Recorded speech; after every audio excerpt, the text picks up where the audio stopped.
যেখানে সেখানে স্পিড বাড়াচ্ছে, যেখানে সেখানে তারা হচ্ছে থামিয়ে দিচ্ছে, যেখানে সেখানে সেরা কর্নারিং করছে, যেখানে সেখানে তারা মুভ করছে। এই জন্য আমরা সাধারণ মানুষ রয়েছি, যারা রাইডার রয়েছি, অনেক সমস্যার সম্মুখীন হচ্ছি। তো আমি মনে করি যে অবশ্যই সিটিতে অটো রিক্সাটা বন্ধ করা উচিত। দুই পা উপরে তুলে, যার কোনো ভরবেগ নাই, এত বড় চাকা নিয়ে 50 কিলোমিটার বেগে ও চালালে ও তো এটা থামাতে পারবে না। আজকে আমি আহত হচ্ছি, কালকে আপনার ওয়াইফ হবে, কালকে আপনার বাচ্চা হবে, তখন হয়তো টনক নড়বে, কিন্তু আমরা এটা বন্ধ করতে চাই। একটা অবৈধ জিনিস রাস্তায় চলছে, এটার কোনো রকম বৈধতা নেই, লাইসেন্স নেই। আমাদের প্রত্যেকটা বাইক, প্রত্যেকটা গাড়ির লাইসেন্স আছে এবং আমরা গভর্নমেন্টকে পে করতেছি, রোড ট্যাক্স দিচ্ছি। অটো রিকশার এই দৌরাত্ম্য যে সৃষ্টি হয়েছে, এটা আসলে সলিউশন হিসাবে আপনারা কি মনে করছেন? ধরেন এটা রাজধানী, আর রাজধানীতে হচ্ছে অটোরিকশা থাকাটা অবশ্যই বাঞ্ছনীয় নয়। অবশ্যই থাকবে তারা গলিতে, ছোট ছোট রাস্তায়, সেইগুলোতে থাকা ঠিক আছে, কিন্তু সিটিতে দেখেন আমরা বিজি রাস্তাগুলোতে একটু আগে দেখতে পাবেন আমাদের সংসদ ভবনের সামনে একটা ছোট অ্যাক্সিডেন্ট হয়েছে। মানে তাদের কোনো কন্ট্রোল নাই। আমরা যেমন যারা বাইক রাইড করছি, তারাও কিন্তু একটা সিটিতে রাইড করলেও কিন্তু আমরা একটা কন্ট্রোলের মধ্যে রাইড করছি, কিন্তু তারা দেখবেন পা তুলে কন্ট্রোল ছাড়া যেখানে সেখানে স্পিড বাড়াচ্ছে, যেখানে সেখানে তারা হচ্ছে থামিয়ে দিচ্ছে, যেখানে সেখানে সেরা কর্নারিং করছে, যেখানে সেখানে তারা মুভ করছে। এই জন্য আমরা সাধারণ মানুষ রয়েছি, যারা রাইডার রয়েছি, অনেক সমস্যার সম্মুখীন হচ্ছি। তো আমি মনে করি যে অবশ্যই সিটিতে অটো রিক্সাটা বন্ধ করা উচিত। আচ্ছা, এটাকে একদম বন্ধ করে দেওয়া কি সলিউশন কিনা?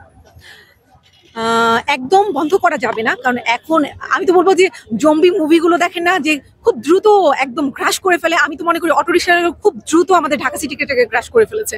তো এটাকে আস্তে আস্তে আমাদের সংশোধন করতে হবে। আমরা যারা সাধারণ যাত্রী রয়েছি, আমাদেরও নিজেদেরও সংশোধন করতে হবে। আমাদের বলতে হবে, মামা এই রোড দিয়ে আমরা যাবো না, তাহলে তোমার অটোতে উঠবো না, মামা এইভাবে যাবে না, মামা রং সাইড দিয়ে যাবো না। আমাদের নিজেদের মধ্যে সচেতন নিয়ে আসতে হবে। এবং আমরা যারা বাইকার রয়েছি, আমরা কিন্তু আজকে মানববন্ধনে এসেছি, দেখতে পাচ্ছেন তাদের কোনো নিয়ম কানুন মেনটেন করে না, আমাদের বাইকারদের উপর হামলা করছে। মানে তারা মনে হচ্ছে মুই কি হুনুরে একটা অবস্থা, তাদের কোনো নিয়ম কানুন নেই, কিন্তু তাদের জন্য ছোট ছোট নিয়ম কানুন রাখা উচিত। একেবারেই তখন বন্ধ করতে পারবো না, কিন্তু সিস্টেম ওয়াইজ এটাকে বন্ধ করতে হবে। সলিউশন এটার একটা এডুকেশন লাগে না, একটা সিভিক নলেজ থেকে যেটা বলে, একটা অবৈধ জিনিস রাস্তায় চলছে, এটার কোনো রকম বৈধতা নেই, লাইসেন্স নেই। আমাদের প্রত্যেকটা বাইক, প্রত্যেকটা গাড়ির লাইসেন্স আছে এবং আমরা গভর্নমেন্টকে পে করতেছি, রোড ট্যাক্স দিচ্ছি। আমরা কেন ওদের সাথে আমাদেরকে জীবন যুদ্ধ করে আমাদেরকে চলতে হবে? প্রতিটা দিন, প্রতিটা ক্ষণ আমরা দেখতে এসেছি, ফেসবুক সয়লাভ হয়ে গেছে। সরকার বাহাদুরের অবশ্যই নজর দেওয়া উচিত। আর আজকে আমরা নেমেছি কারণ আমাদেরকে এখন নেমে পেটানো হচ্ছে। এটা একটা সিভিল সোসাইটিতে হইতে পারে না। আমরা তো চোর না।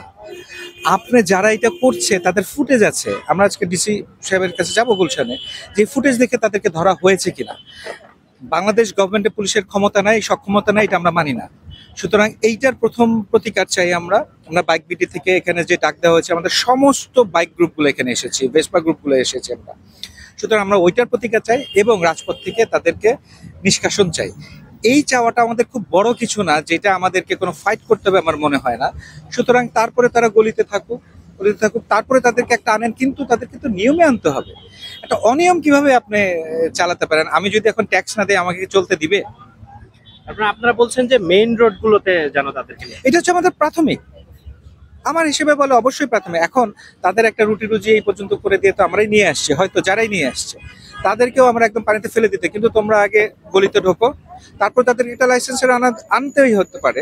তাদেরকে বিআরটি থেকে আপনি প্রশিক্ষণ দেন, কারণ তাদের কোনো প্রশিক্ষণ নেই। দুই পা উপরে তুলে, যার কোনো ভরবেগ নাই, এত বড় চাকা নিয়ে একটা সাইকেলে 50 কিলোমিটার বেগে ও চালালে ও তো এটা থামাতে পারবে না।